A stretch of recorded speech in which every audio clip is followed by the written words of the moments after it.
Failure circuits, like all circuits, self-reinforce once they're built. That's why you have to build a success circuit. You have to believe that what you're doing counts as success. For example, let's say you try to build a house and you place 20 bricks and then you don't come back and you decide that you failed. If you think of it as having successfully placed 20 bricks, then you didn't fail. If you think of it as failing to build a house, then you failed. So the first thing is that you have to, the more you frame the things you do as failures, the more you will fail. Because framing decides how you think and how you feel. Now, I'm not saying placing 20 bricks is great, but changing the framing is important because you need your circuit to work for you and not against you.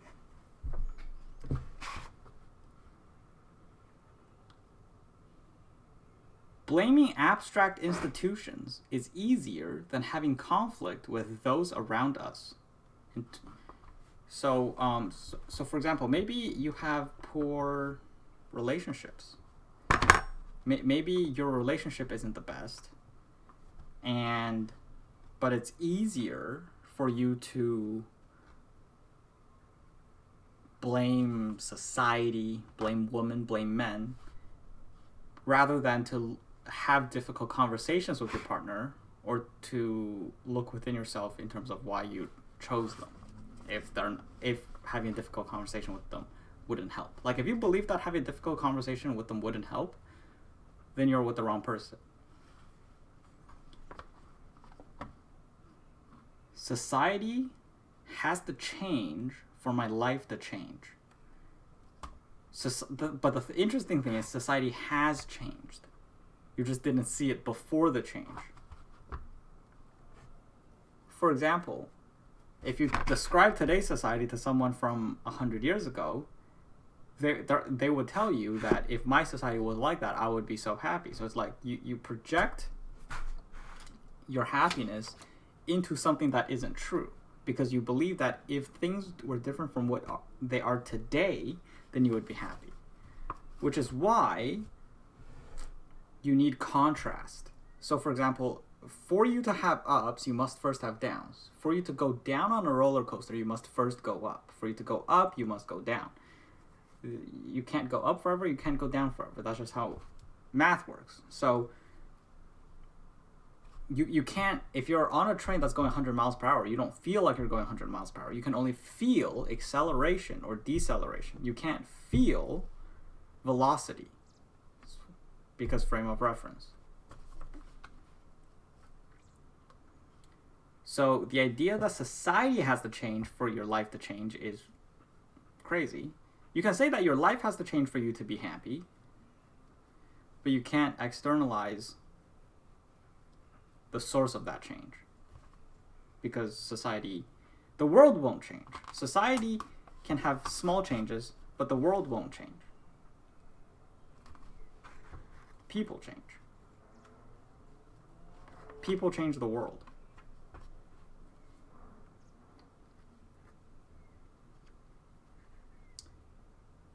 But, okay, that sentence was a little ridiculous. People change how they feel about the world. Okay, this one's about marketing. Some YouTube short I saw. So, for example, if they tell you they need to talk to their partner, you can say, what would they be concerned about if they were in this room? So like, let's say you're selling a service and then they say they need to talk with their spouse or whatever, or business partner to make the decision. Then usually, if you ask them what their partner would be concerned about if they were here, then the thing is that they actually know.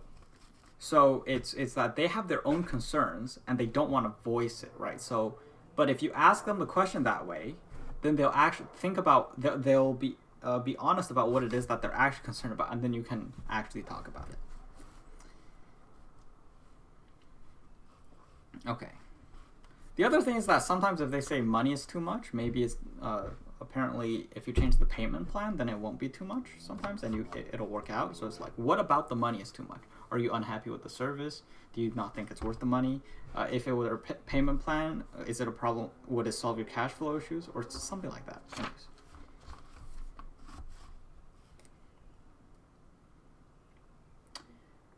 Do you ever look at the things in your life and think, I can't believe that was possible? If this is possible, what else is possible? If you can open your mind to the possibilities, then you can actually achieve them. If you limit your frame of what you believe is possible, then you limit what is possible for you. This one is very difficult for me. This is very difficult for me. Because, like, I know this intellectually, but it's very hard for me to get to the emotional barrier and really believe that some things are possible. This one is very difficult. What is this word? Burnout. High expectations. So apparently this one was a study that Dr. K mentioned. Burnout is a combination of high expectations and low control. So if you expect it to be great, but have low impact, low influence on the outcome.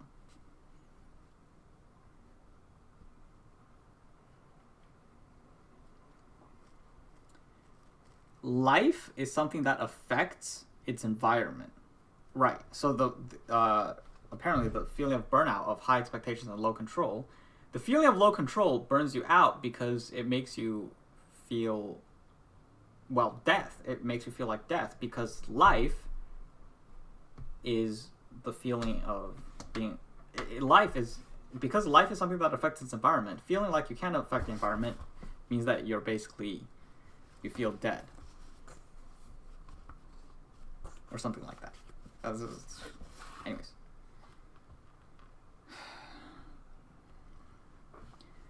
So based on these things, I have another comment which is related but not. This is not a hypothesis. This is just a note I wrote down. It's a thought. It may be true. It may be false.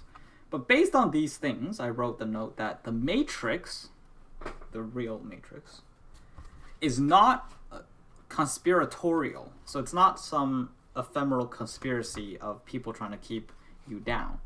It is a construction of your own mind.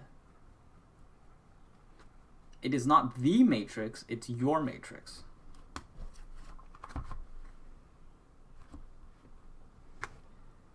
It's the limits on what you believe to be true and believe can be true. Your belief on the limits of possibilities, how small your mental framework is, and if you can break the bubble and actually go beyond those things and try things you didn't believe you could do and do them, then you can achieve things that you didn't think were possible before. Or that you were in denial of before, that you avoided before because you were maybe scared of failure, or you thought that it would take too much effort, or whatever. Things that you avoided.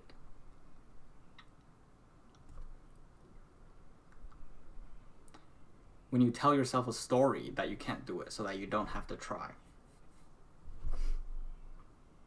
When you tell yourself that it's too far and the journey is too long. And that limits your horizon.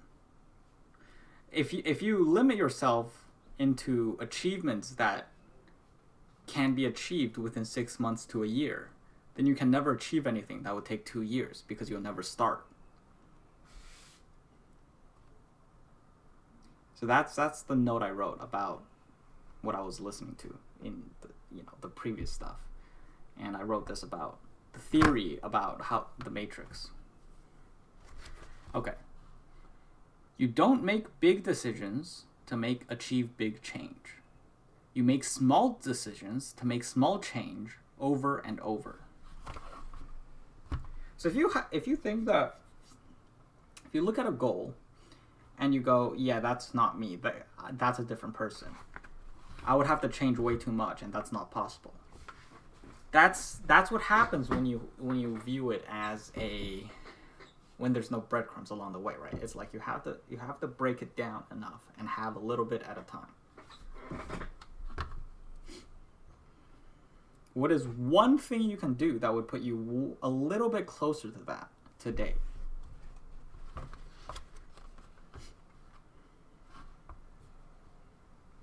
For example,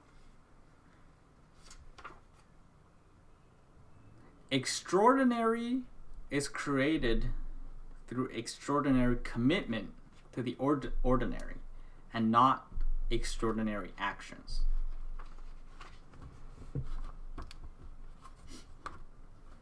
I'll give you an example.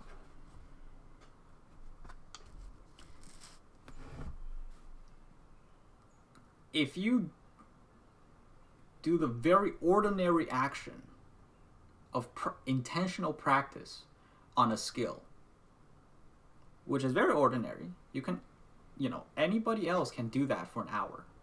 But if you were to do it for 10,000 hours, then you will be a leading expert. Like you will be world class in that skill.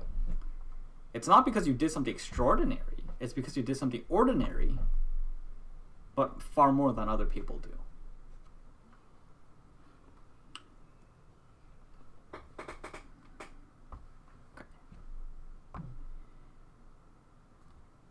Okay, this one is also from the YouTube short or video. I can't remember. I feel like it was short, but this is a lot more notes than I can take in a minute. Buyers need the 4 things: budget, authority, need, and timing in order for them to buy the product. And sellers need for the buyer to buy it from them. Does it solve the desired problem in the desired way? Do they trust the salesperson, and do they trust the company? So once those 7 things are in place, then buyers will buy, or something like that. It was from some salesman. It was the salesman giving a speech or something. Anyways,